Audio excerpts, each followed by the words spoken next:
thank you for joining us for our webinar today. Change starts now, leveraging OKRs and SAFe to drive business outcomes. My name is Laurel Heenan, and I will be your moderator for today's webinar. Our presenters today are Scaled Agile Partner and Enterprise Advisor, Adam Mattis, and Tasktop Strategic Transformation Advisor, Danny Presten. And with that, I will pass over Danny to begin today's webinar. Thank you all. Thanks, Laurel. Hey, welcome here. And again, I'll be trying to keep an eye on those questions as we roll. So just maybe a little bit more about ourselves, Adam, we can kind of dig into a little bit more so they know who the heck they're listening to for the next hour. So Danny Presten, I've been doing transformations for a long part of my career. I focused very specifically the last 10 years around Agile transformations. And so at Tasktop, I serve in a role of a project to product guide and helping organizations through that journey and really achieving the outcomes that Mick presents in the book. Adam, you want to tell everyone a little bit about yourself? Yeah, thanks, Danny. So similar to Danny, I've been focused for a long time now, probably the same, about 10 years on lean agile transformation at scale. And I retired from consulting going on about 2.5, 3 years ago now, and I joined Scaled Agile. I'm a SPCT and SAFe fellow there. And these days, I'm spending a lot of time creating strategy around our experts program and also writing some content for the framework. That's awesome. So folks, you've got like SAFe expert here in the form of Adam. If you've got any questions around that, again, this is a great chance to get those answered. And I always find it's so refreshing to talk to people who are employed by Scaled Agile Framework, because you get like the undiluted, here's what the intention is on stuff. So a lot of neat stuff there versus folks who have just, been to training or maybe, done implementing or consulting. There's something really refreshing about hearing it from the folks that are right there, tight to the action. So that's a little bit about us. Today, the topic is around OKRs, and I want to maybe just start really foundational to make sure that we don't leave anybody in the dust. But there's a lot of 3-letter acronyms to describe some kind of vision casting, in an organization. And so I thought it might make sense to talk about some of the differences there, specifically around MBOs, which is management by objectives, versus OKRs, and which is outcomes and key results. So maybe we could kind of dig into this a little bit. And Adam, I know you've been diving deep into these topics. You want to kick us off on this? Yeah, so I think what's important to remember is that OKRs, MBOs, none of this is a magic tool, right? I mean, a lot of you that I see out there are, Agilists from back in the day, and we all used to say, hey, Agile's not a silver bullet. It's not going to solve your problem. Well, here's the reality, right? OKRs are also not a silver bullet. They're not going to solve all your problems. We need to lead with the correct intention. So this is a great tool that can be used to help us achieve meaningful outcomes if we have the cultural predisposition that says it's cool to focus on outcomes. It's okay to be wrong sometimes. We want to lead with the mindset, values, and principles that we all hold so near and dear to make these things work well. Otherwise, we're just kind of rebranding the same old problems we always had, called OKRs instead of something else. Absolutely. Yeah. And I do see a lot of people. So management by objectives, a little bit older concept. OKRs came after that, although OKRs are not by any stretch brand new. But management by objectives, if you kind of get into what that was about, it's really like where a group of your organizational leaders get together in a room, maybe they have an offsite retreat or something like that. And they're going to say, here's what we want to accomplish this next year. And they usually hand that down. Like I'll see a lot of these, the CEO's top 5 come out in January, and here's what we're all supposed to do. OKRs are a little different. We talk about what we want to do, but also how it's going to get done. That's that key result. So here's a goal that we've got, an outcome we want to achieve. How is it we're going to get into that? And there's some other differences that cascade down. I think they're pretty important. So I want to spend a second calling those out. But MBOs are usually done annually. Like, here's the big MBOs for 2022, what we're going to do. OKRs are meant to be more iterative. They're exploratory. We want to create a learning loop. So OKRs are done generally quarterly or monthly even. You're seeing some tighter learning loops come into that.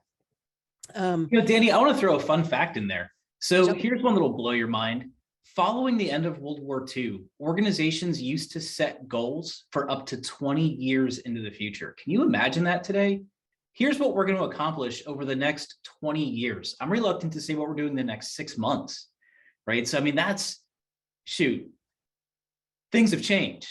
right? Even with that said, though, we also have to think as we apply these things, who cares, right? And that's, my good buddy Inbar over there at SAI, that's his litmus test for everything. Who cares? So what? So when you think about applying these things in outcomes-based theory, you want to think about who cares, right? So when you're trying to determine the appropriate horizon for you, if you're somebody that's iterating fast, well, your who cares and when should I care is probably a lot shorter horizon than, if you're a board or you're a C-suite of a multinational, multi-headed enterprise. Well, your who cares might be a little bit longer, but I think the point is we're focused on the outcomes on a much shorter horizon, no matter our perspective, than we ever have been. And that's what's most important. Absolutely. Yeah. I mean, and I think it's just reality. The world's changing a lot quicker. Back, in the 70s, when I was a young kid growing up, I remember Pong was like the cool game for years and years. And now, whatever I don't even keep up with what my kids are playing on their phones. It changes every week, what the cool game is. And so it's just the world's changing a lot faster. So our planning horizon's a lot shorter, which means our learning loop needs to be shorter as well. Sweet. Other thing about MBOs, oftentimes those are handed down to a siloed part of the org. Like you may not know what other parts of the org's MBOs are. You're only going to know what yours are. OKR is totally different, very public, very transparent on that. And we had a question come in, Sanjay, thanks for asking on that one, about what's this deal with bottom up? Isn't all this stuff really top down? And that is the classic MBO model, like somebody, who's paid a large amount to lead the company, does all the thinking and tells everybody what we need to do. OKRs are not that way. As we get some of those big themes that we want to accomplish as a company, you may find those happen, ideas, OKRs, objectives coming from the middle of the org or team level. And you may find them, the sideways one is like team to team, like, hey guys, let's collaborate on this together and achieve this outcome together. Yeah, I think the big difference here, Danny, that we need to focus on is that, so nobody's going into a silo and just saying, hey, here's what we're doing, surprise organization, here's what you get, right? So there is going to be some top-down intent that's provided, but then the solution, which is the big change, right? It used to be, here's what we need to accomplish, and here's exactly how you're going to do it, go. And by the way, these are your goals that you inherit to do that. With OKRs and the way that we want to apply these, because again, it's about the intent. This is a tool. Any tool can be misused. If you read some books, and there was, I'm not going to steal Danny's thunder, but there was some criticism around Doerr's book because a lot of the examples that they gave were very much top down, right? They were very much cascaded, and that's not the environment that we want to create. What we want to understand, though, is the intent. Where are we going? And we want to then use the middle out philosophy or the bottom up middle out philosophy to say, this is how we're going to get there. I understand where you're taking us. I understand what we need to achieve. Let me help you better understand how we're going to accomplish that. Yep, absolutely. Another, just kind of continuing through this to make sure everyone hears it, right? But MBOs are, in my experience, they were always tied to compensation. It was very clear, if we achieve our MBOs, then you get the bonus or whatever it is, that carrot. OKRs are not that way. They're very much divorced from compensation. So it's not going to be tied directly in that. And I think that's exactly a result of this last one here, where MBOs are very risk averse. If you're in an org making MBOs, because you're going to be compensated on that, you want to set the bar very achievable place. OKR is different. Like we want to do some moonshots with these things and be aggressive and more aspirational. And so as a result, it's really common for organizations to maybe only realize 70% of their OKRs or 80% of their OKRs. The goal is not 100%. If it's 100%, you're probably doing it wrong. And the cultural aspect we have to embrace there, y'all, is our environments have to be allowing of that, right? So we talk a lot about psychological safety. If we want these to work well, right, we've got to be okay being wrong. We've got to be okay with a certain threshold of failure. As Danny's saying, like these risk averse models where we know we can hit our objectives before we set them, that's not going to help anybody win in this post-digital economy, right? We've got to have big, hairy, audacious ideas, and then the safety to say, I'm going to pursue this.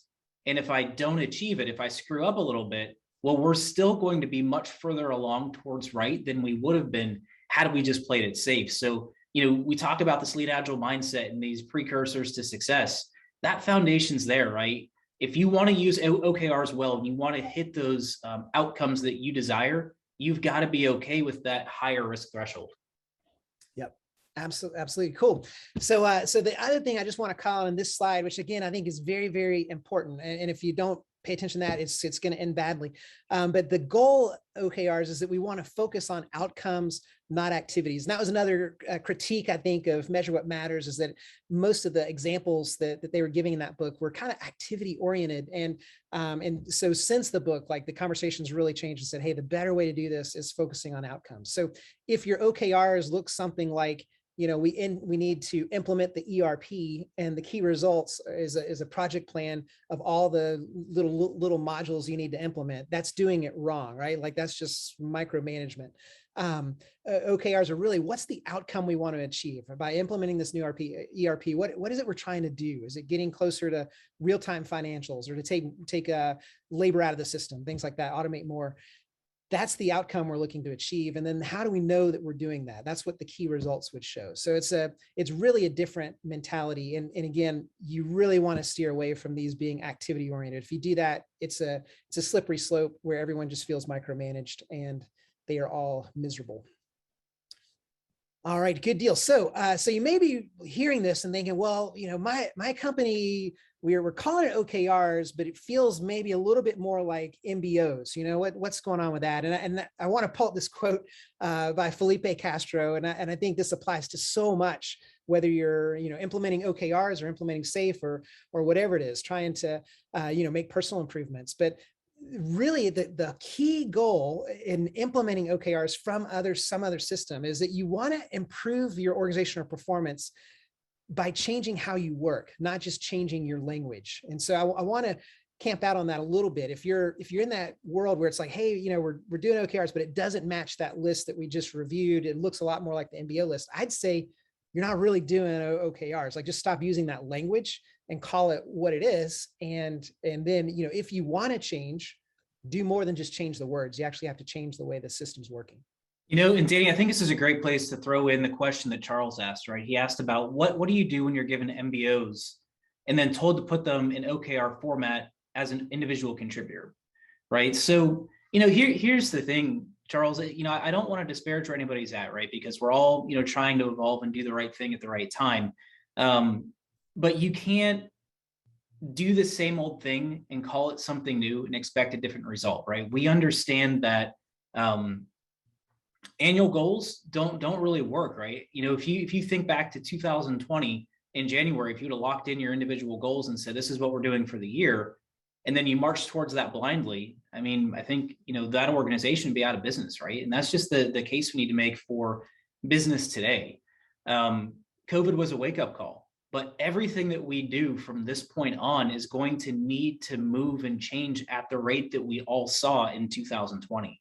So I think it's important for organizations to give intent and also clarity for what we expect from our people in terms of performance and behavior and team-based contributions and things like that. But to have anybody sit there at the beginning of the year and say, as an individual contributor, this is exactly what I'm going to do for the next year, that's just not going to lead us to the outcomes that we want. Now, it's very possible that your organization is in a state of change, right? And a lot of the times, HR and performance management is the last thing to change. And there's a lot of good recommendations available out there for how you can start promoting team behavior and more incremental goal setting within that annual kind of framework, like how to survive your annual performance review. But again, you can't do both well. To simply do the same MBO style annual performance planning that we've always done and call it OKRs is not an effective use of the tool. You're not going to get an outcome that's any different. You're just going to use a different format to write those objectives. Yeah. And if you really think about it, how many meaningful, like, move the needle things can I do as an individual?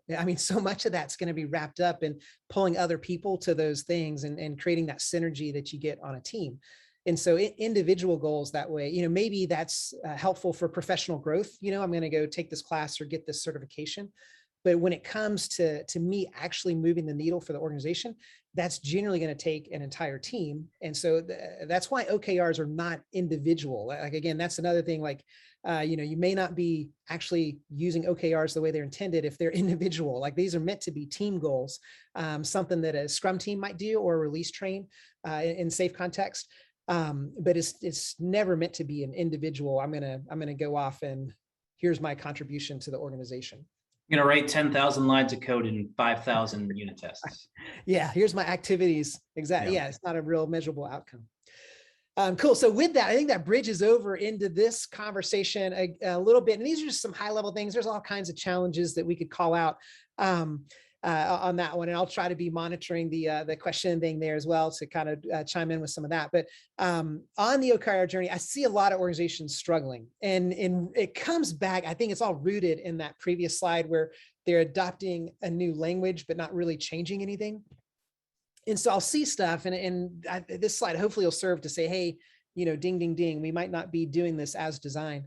But I see organizations with too many objectives. They hand down, here's the 30 things that we're going to have as objectives. Again, that's not the intention. These I would expect like a general group to have maybe 3 to 5 objectives, something more attainable. And we're going to actually achieve those or try to achieve those in a very short duration, maybe 1 month to 3 months. Yeah, and I think this goes back to, Danny, to the perspective of who cares. So when it comes to an organization, right, you might have 3 to 5 strategic themes for the year or strategic imperatives, and that's reasonable. Now, where you run into trouble is exactly as you're saying. If you see an organization that cascades, here's the 50 things we're going to do this year, it goes back to the idea that when you're focused on everything, you're focused on nothing.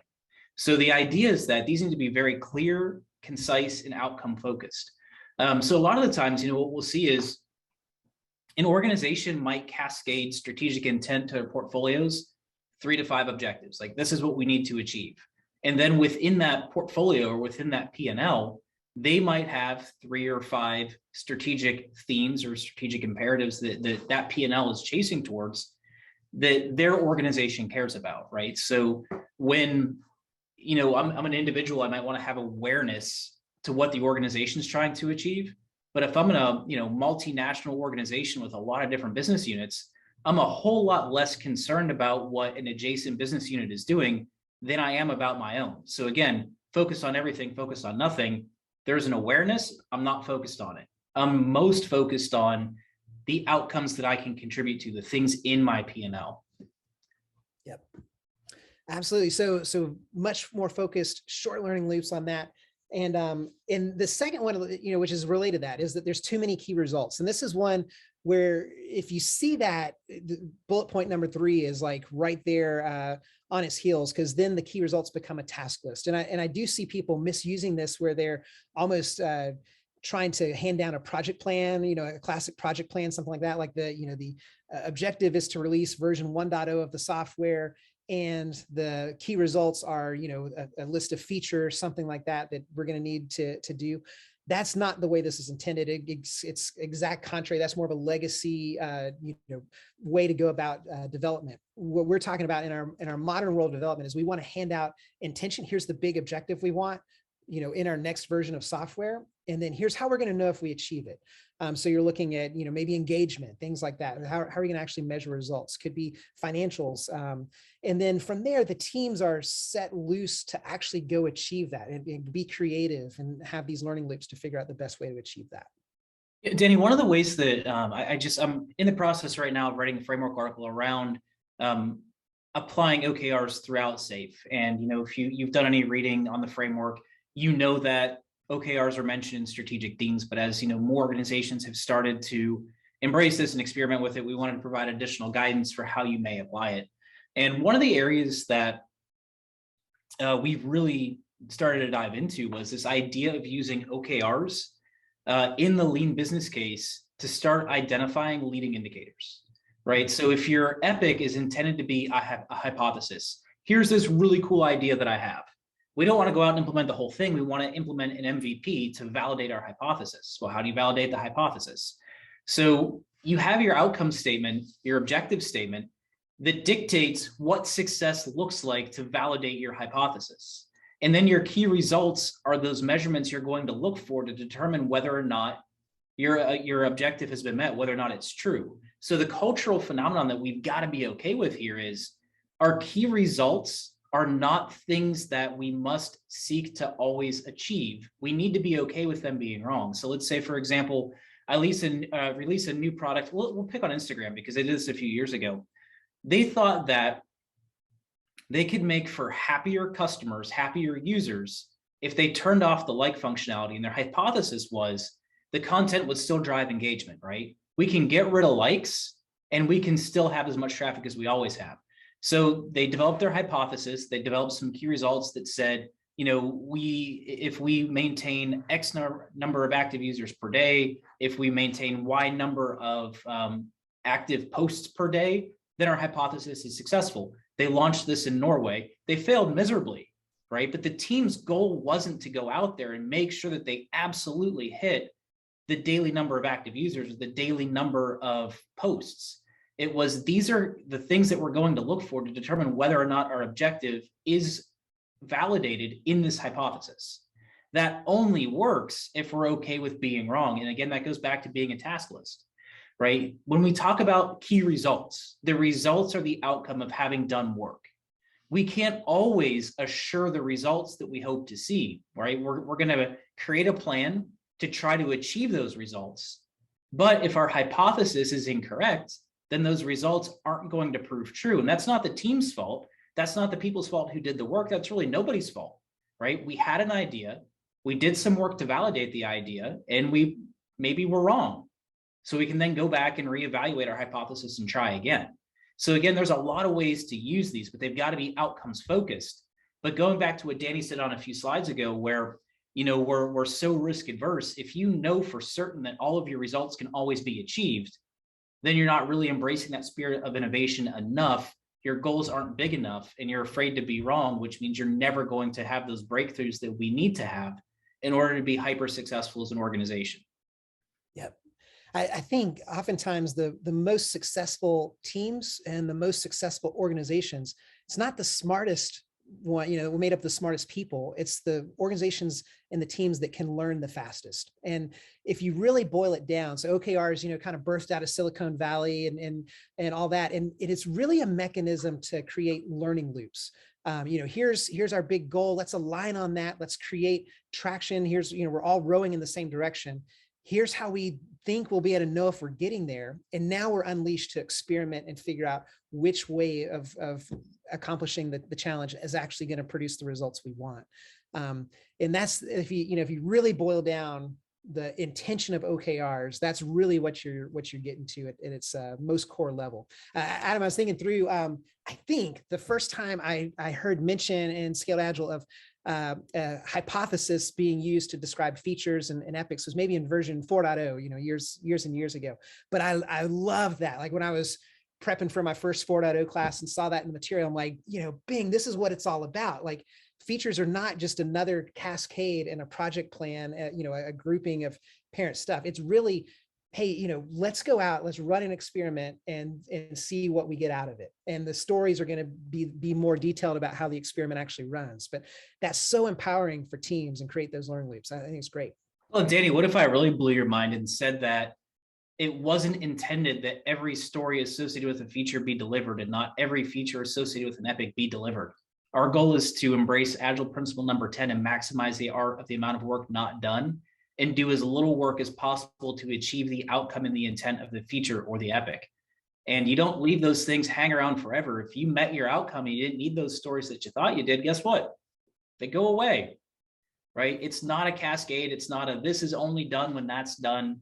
Our goal here is flexibility. Our goal here is to embrace that lean startup cycle, to embrace the manifesto principles and the best of lean. Like we said with any tool though, tools work well when they're used with their intent, right? And just like, SAFe can be misused, OKRs can be misused, and MBOs can be misused. It all comes down to culture and behavior, right? And those are the behaviors that as change agents, we all need to model to start moving that needle, wherever we can influence. Yep. I love it. Love it. And that kind of bridges right into this last little bullet point here. But a common challenge misstep is when people don't evaluate the key results along the way. It's kind of like this document that's done, at the end of January and look at it again in December before annual reviews, or maybe a document that's done in January and look at it before the next quarterly iteration. But you'll never get to the place where you can actually say, hey, we're good enough, we can jettison this other work, or we actually need to change direction if you're not frequently evaluating your progress towards those leading indicators. Danny, I worked with an organization one time who in their project, their PMO, they had a rule that said any project that comes to the PMO that's going to make or save us $20 million doesn't have to go through evaluation. It's just going to be approved. And wouldn't you know that every project that came to the PMO was going to, or the PMO was going to make or save $20 million. And how often do you think that anybody ever evaluated how much those initiatives made or saved, right? Like I think we've, culturally over the decades have built this habit of appeasing the approval authorities, but have always been reluctant to go back and validate, because by the time that thing's implemented, we're on to the next and we don't care anymore. Yeah. But when we talk about building a lean environment focused on outcomes, you can't evaluate for outcomes if you don't evaluate the outcomes. And quite honestly, nothing else matters. Like, your ideas are great. What are the outcomes? What are your ideas delivering? And by the way, we don't want you to come to the table afraid that your idea might be bad. We want to test and evaluate all the ideas that come through. So let's do some work, figure it out, evaluate the early results, and decide whether we move forward or we pivot to the next. All of that's got to be okay, but we're all coming from cultures where if your projects were bad, if you were wrong, you get fired, you get locked in your role, no promotions. Those are the things we have to overcome. And when we talk about becoming agile, I mean, those are the problems that we've all seen in organizations when we talk about the challenges we see with middle management, the challenges we face with executives. Those people behave in a certain way because they've been conditioned to behave that way throughout their career. It takes some deliberate effort to make these changes so that we can achieve the outcomes that we want, so that we can have the appropriate focus. It's not easy, but that's, kind of the work that we all signed up for. And I don't know about Danny, but it's definitely what gets me up in the morning.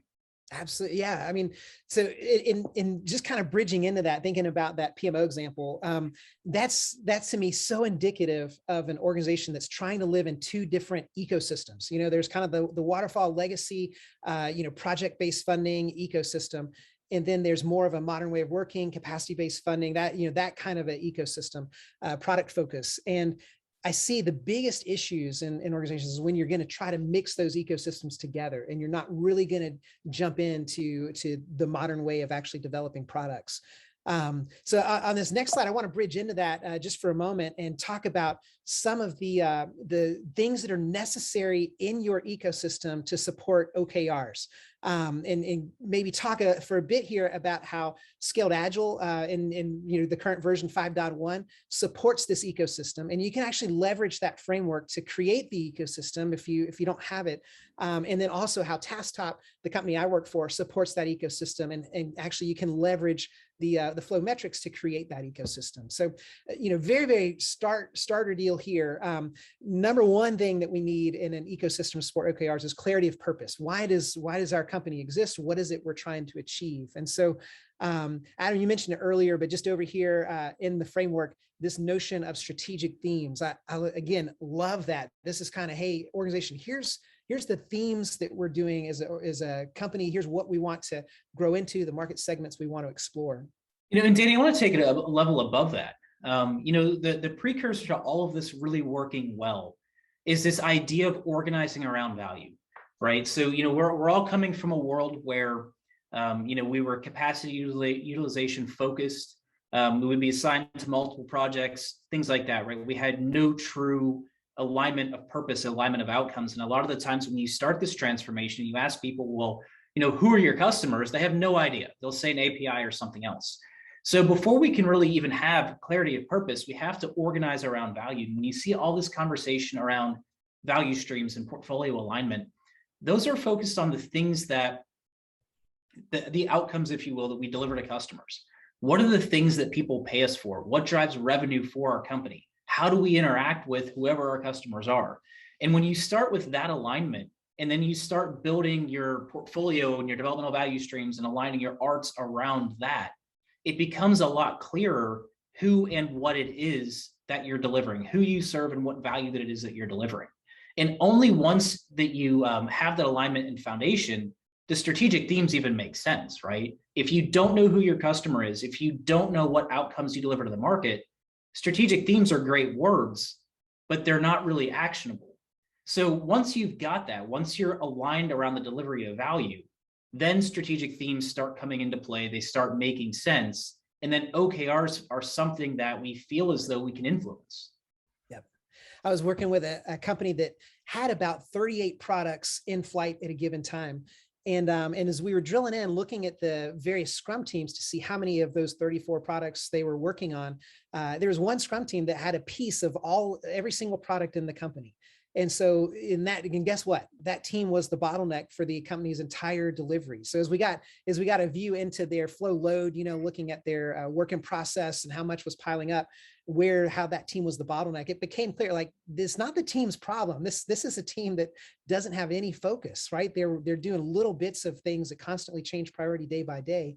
We need to actually reorganize, restructure around products and help them have more focus. And as we did that, it's amazing how quickly the cycle times came down, the outcomes improved, and the organization as a whole got more predictable just by impacting that component that you mentioned for that one team.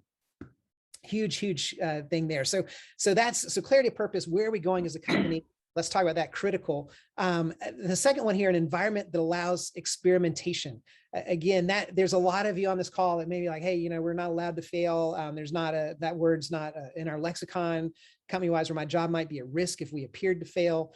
That's something that we begin to need to change as we go into that. And Scaled Agile gives you some handles if you are going through a Scaled Agile implementation. So, part of that right up here is a lean Agile mindset. Let's have short learning cycles. Let's actually get in and experiment and learn. That's right up front in your leading safe class. If you're going along your implementation journey, that's one of the first classes you'd have front and center on that.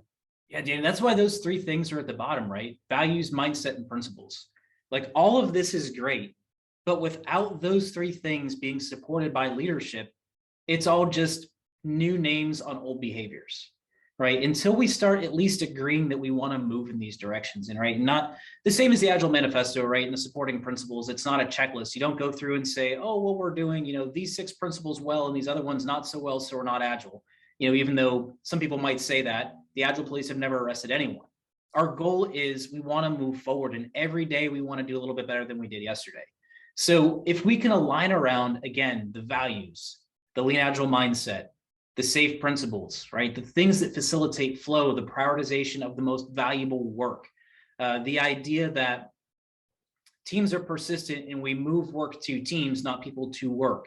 Those are all the foundations that are needed to start achieving the things that organizations see when they embrace SAFE, right? And so, SAFE isn't about restructuring. It's not an excuse for layoffs, nothing like that. It's a secondary operating system. It's meant to filter your organization to bring together the right people with the right skills and the right knowledge to deliver solutions and outcomes in the shortest amount of time possible. And that's a hard thing for people to focus on. That's a hard shift from the way that we've always worked. But again, if we can guide with what is the problem, if we can align around the problem that we're trying to solve, the outcome that we hope to achieve, root in the mindset, values, and principles, then the rest of the system works as intended. And the same can be said for OKRs, right? OKRs, they need, as the header says, they need an ecosystem to support their functional use, right? They need some structure to say, this is what we're organized around. This is what's important to us. Now you tell us how we're going to get there. And if I'm an individual assigned to 75 projects, that doesn't work for me because I have 75 different outcomes that I'm trying to achieve, and I maybe only know what 2 of them actually are.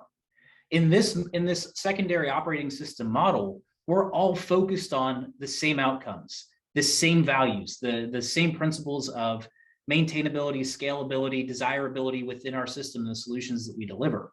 So with that ecosystem in place, something like an OKR can thrive, right? We have an objective.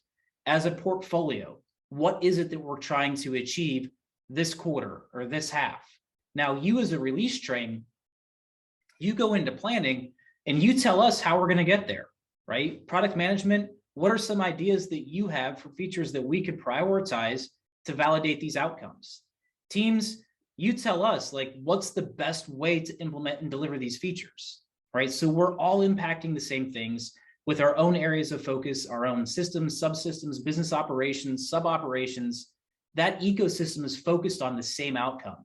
We have a reason to work together, to work as a team in pursuit of the same outcome. We're not in conflict, right? We want to be working towards the same things as a team. That's the intent. And when you can work forward with that intent, really cool things happen. Yeah, I mean, that's the synergy, right? It's not, the secret's not we're using this new 3-letter acronym. It's actually we're working in a different way. I do hear some pushback sometimes from leaders, when I'm working with them, and it comes down to treating things as an experiment. And I think they correctly draw the line, connect the dots of, hey, we actually may do things that don't result in positive outcomes, right? An experiment, it could work out the way you think it will. It could work out the way you don't. And as a result, they're like, well, I don't want to waste time, so we're not going to do experiments. We'll only do planned, thought out activities. Now, here's the secret. Maybe you could share this with your leader if you're having trouble there, but everything you develop is an experiment, right? I've worked at organizations that had a 3-year roadmap, and they also had 40% of their products were zero biller. Like they, just because it was on a 3-year roadmap didn't mean that it was naturally going to get a better outcome. Everything that we're doing in especially new product development is a hypothesis. And I love that Scaled Agile just embraces that. And you'll see that in language like this whole notion of design thinking, customer centricity and lean UX. This is all, embedded into the framework saying, hey, we're actually going to realize we don't have all the answers at the start of the journey. We actually need to do some experiments and learn. And we're just going to embrace that so we can learn faster with less angst along the way. And Danny, another good thing to circle in that same conversation is that whole module around Agile product delivery. So Luke Holman wrote a good chunk of that piece, and there's a lot of his innovation games that are packed in there, which are some guided mechanisms that can help us be better in that area, right? How do we design experiments? Like, what's a creative way to even figure out what an experiment is? Like, we've not been trained to think that way in business school. So that Agile product delivery module has a lot of really cool advice in it. Safe Collaborate, if you're a community member, you've got access to it. I mean, that the tool's got a lot of those templates built right into it. So you can, run out today and start running some of those innovation games to start figuring out what are cool experiments, like what are some things we could test with, what are new opportunities, what are opportunities that we may have missed. But again, it's really shifting how we approach the conversation. And if you have tools to help people make those moves, it goes a lot easier than just theoretical conversation. Now, each of these bullets build on each other. And I think that's an important thing to say. We're creating that safety net and again, it's the ecosystem where this can thrive. And so one critique I'd have of just, experimentation is, well, when will I know if I'm heading in the wrong direction? I mean, I don't want to spend 3 years developing a product that no one ends up buying. So how will I know? And that's where having the ability to do fast feedback and get an idea, are we actually making progress on those outcomes that matter or not early? And so again, in Tasktop world, we actually track the flow time in our product called Viz, where we can actually see how long is it from when, an idea's first started work on it to when it's in production, and we can get that feedback. We also can track business results, so we can quickly see, are we trending in a good direction? Not, where do we want to take that? And then that combines in with a lot of this great thought leadership in Scaled Agile. Again, a lot of feedback in software world is around, creating a faster DevOps pipeline. So that's built right into Scaled Agile framework with a great training modules around DevOps, and then also there's an advanced DevOps class that you can take as well. So a lot of good stuff built in there to help shorten those feedback cycles.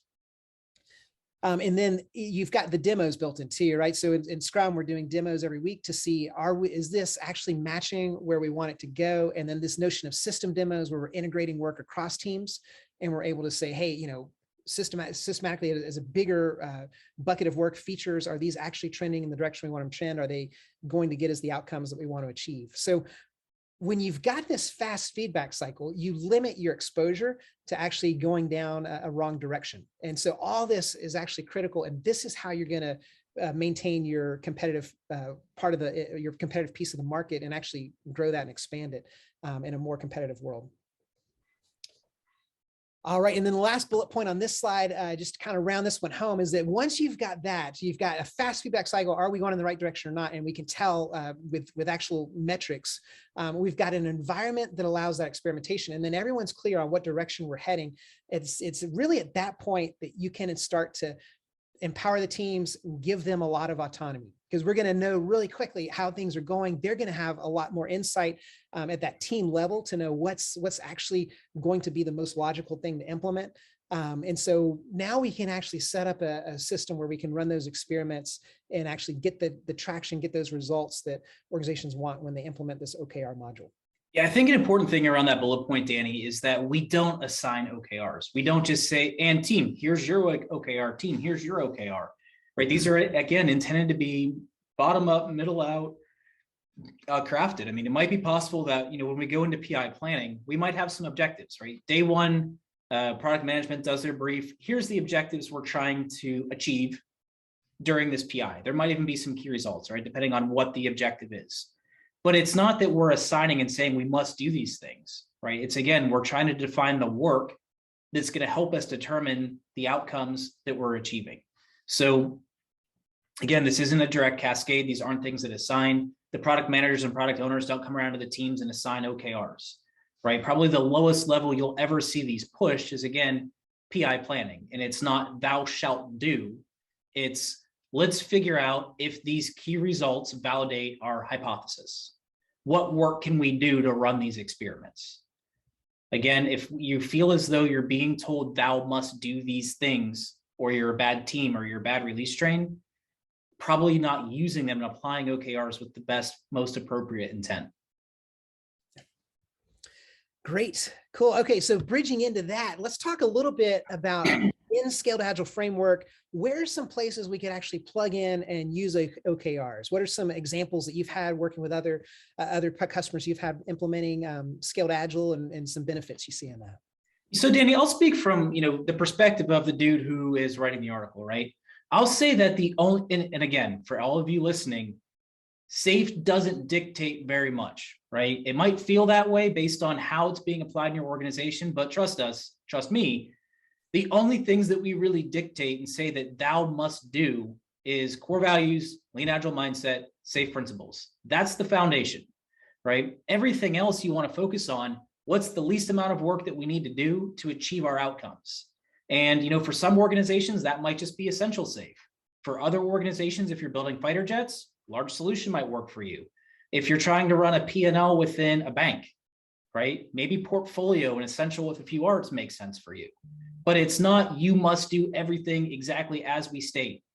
So when it comes to OKRs, the place that we make the most direct recommendation is in that portfolio in aligning strategic themes, right? Because for how strategic themes are crafted, for how they're used and for their intent, it makes a whole lot of sense. And when we're starting to focus on outcomes, right? Again, that's the big thing when it comes to shifting your mindset in the portfolio. It's not about projects, it's about outcomes. And it's okay to be wrong. And an epic is not a new construct for a project, right? It's a hypothesis. So when we start trying to reinforce those behaviors, OKRs are a super logical fit in there. When it comes to doing things within your large solution, can they make sense? Does the tool of OKRs make sense? Maybe, depends what you're building and what you're trying to achieve. The same thing with your release train. Does every single PI objective need to be written as an OKR? Absolutely not, right? Only when it makes sense. Only when you're trying to achieve a new outcome. Things like business as usual make no sense as an OKR. You should not write that as an OKR. For teams, if teams find OKRs helpful in achieving their team vision, they should use them. If they don't, they shouldn't use them. And either one is okay. I think the important thing is, as we start looking throughout the system, if at any point we're using OKRs to beat the teams up, you're probably not using it correctly, right? So if you're saying, team, here's your OKRs. If you don't hit them, you're a bad team. Or team, what are your OKRs? Now I'm going to monitor them. You're bad if you don't achieve them. We're probably not using them correctly. The intent of an OKR is to help us move with focus towards a desired outcome.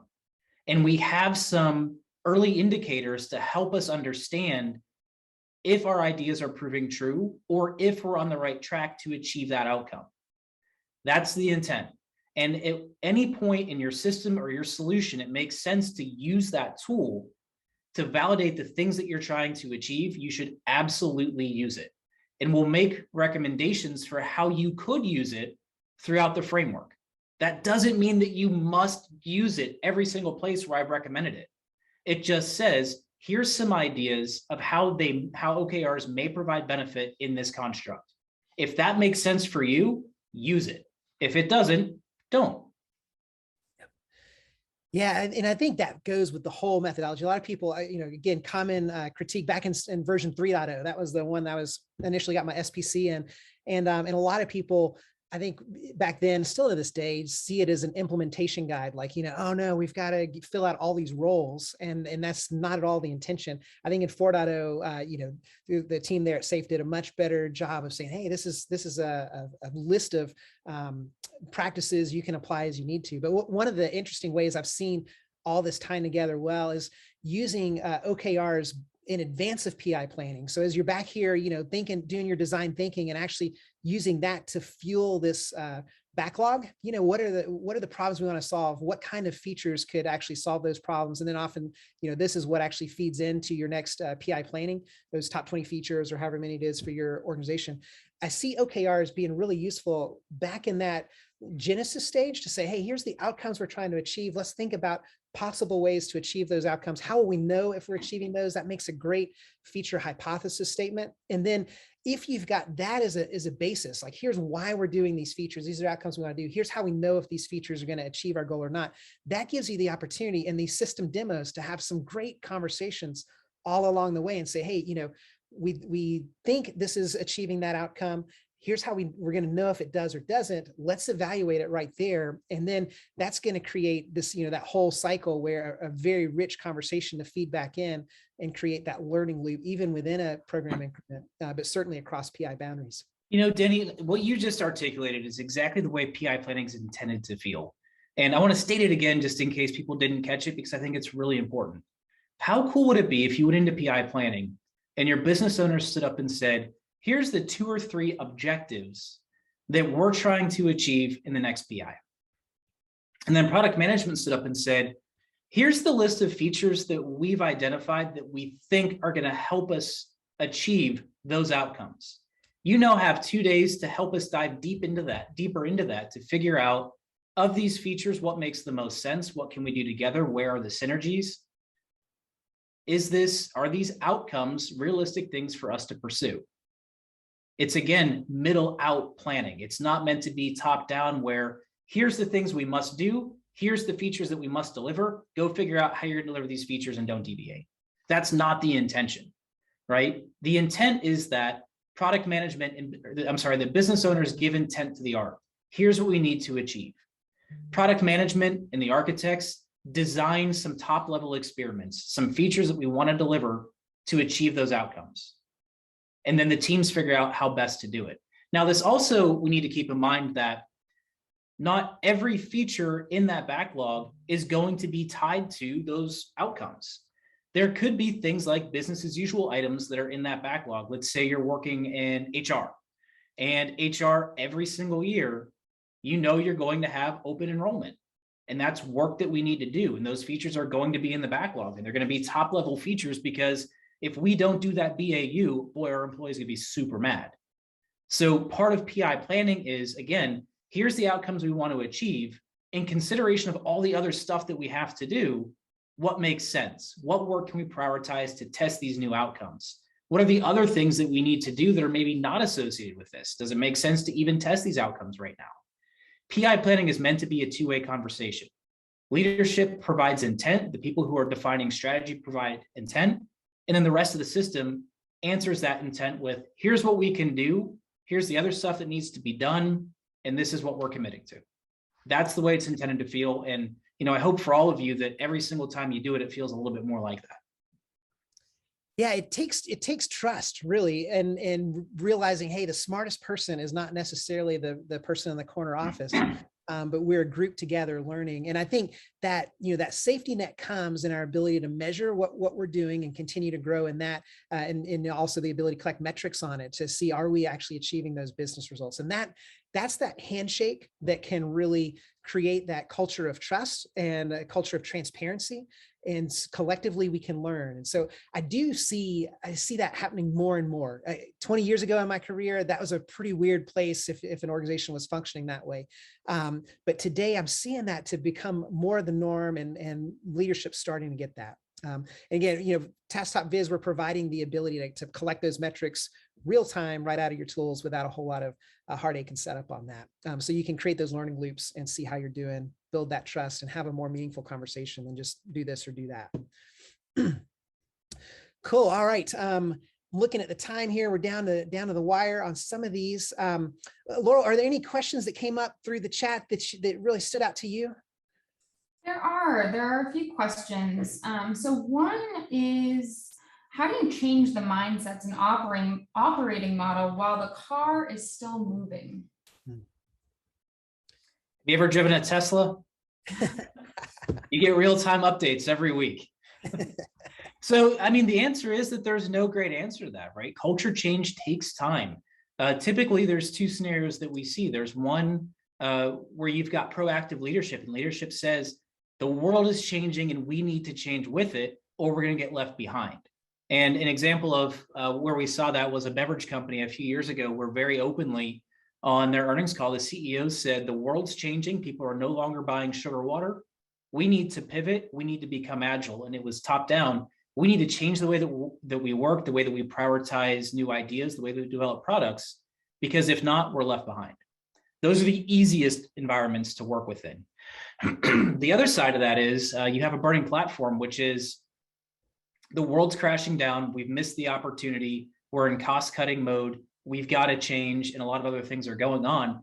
Everybody's scared. That's super hard. I think the reality is that the bigger the company is, unless it is basically granted from the top, right, that it's okay to do things different, I'm leading by example, it takes time. There's a large shipping services provider that I've worked with for the better part of 12 years. And it's almost as if the transformation's breadth has followed directly with the promotion path of the people who we initially talked to. So the people that were maybe managers 10 or 12 years ago, as they got promoted to directors, we're no longer talking about agile teams. We're talking about divisions of the organization that are agile. And then maybe they got promoted to a P&L owner, and then it's divisions of the company that changed. And then over time, as those people, got promoted and their successes kind of snowballed, well, now the entire company's transformed, and that's super cool. I think to summarize, there's no single best answer. As a change agent, you need to be talking to the people with the most influence, who are most willing to listen to you, capitalize on their enthusiasm and their level of influence, and use that to start making some of these concepts and philosophies okay. There's no words that you can say, there's no case study they can read that's going to change ingrained behavior. And I think one thing that's really important to remember and empathize with as you start working with more senior people, the higher up you get in that pyramid, the harder it is to get a new job, the further you have to move to get a new job, and the longer it's going to take you to find new employment. And at some level, if you get fired, you're not getting another job. So for those people, there's a certain level of risk aversion where they say, by doing these things throughout my career, I've achieved this level of success. I knew that to be true and to work. If I take the risk of doing this new thing, even though it sounds logically like a good idea, the personal repercussions for me, if it doesn't work, are catastrophic for my family. That's not an easy objection to overcome. It's one that needs to be addressed and talked through with great empathy, but there's no fast way to tip that equation. Yeah. And again, to begin to build that trust, I'd say if you're going to focus in one area, focus on your flow time, reduce that feedback loop from evaluating the hypothesis. We think this is the experiment.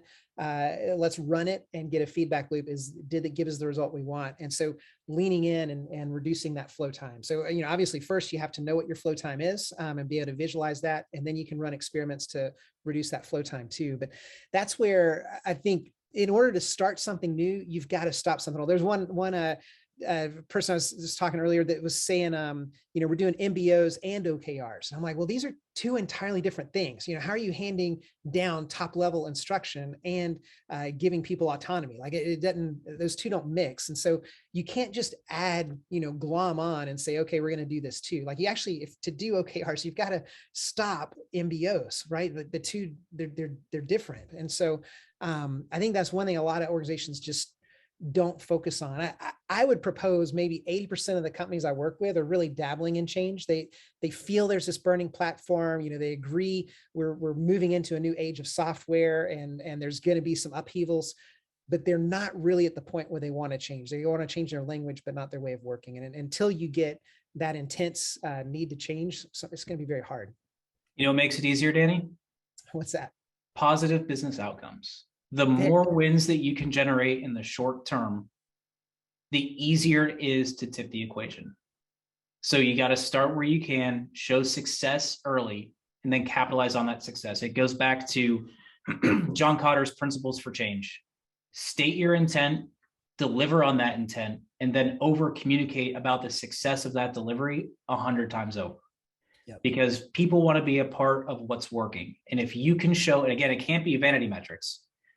Achieve something meaningful in the short term, and then tell that story, right? Bring your organization, bring your colleagues around along with you. The faster you can compound those victories, those outcomes, those wins, the faster you'll nudge your entire organization. Yep. Awesome. Okay, looking at the clock here, going to keep rolling into this next slide. Here's the thing. I'm looking at the questions, and there's a lot of great questions that I want to jump in and answer. We don't have time today to do that, but I would invite you to our Flow Framework private Slack community. You'll get an invite and a follow-up email, but if you go to flowframework.org, you'll also see the ability to sign up for that Slack group there. But we've got a channel on OKRs. We also have a channel on Scaled Agile Framework that are monitored regularly. So a pretty quick response time on questions logged there, and some great thought leaders in that community that you'll have access to. So I invite you to bring those questions over there. We also have on-demand courses if you're interested in actually learning and getting certified in Flow. We have interactive workshops. I lead several roundtables for different peer groups. We have got executive roundtables. We also have roundtables for Agile coaches, Scrum Masters, and others out there where we get together and have real two-way conversation, unlike a webinar where you're kind of listening to me and Adam today. We actually get in and have a discussion together. So I invite you to check some of that stuff out after the webinar and look forward to continuing that conversation over there.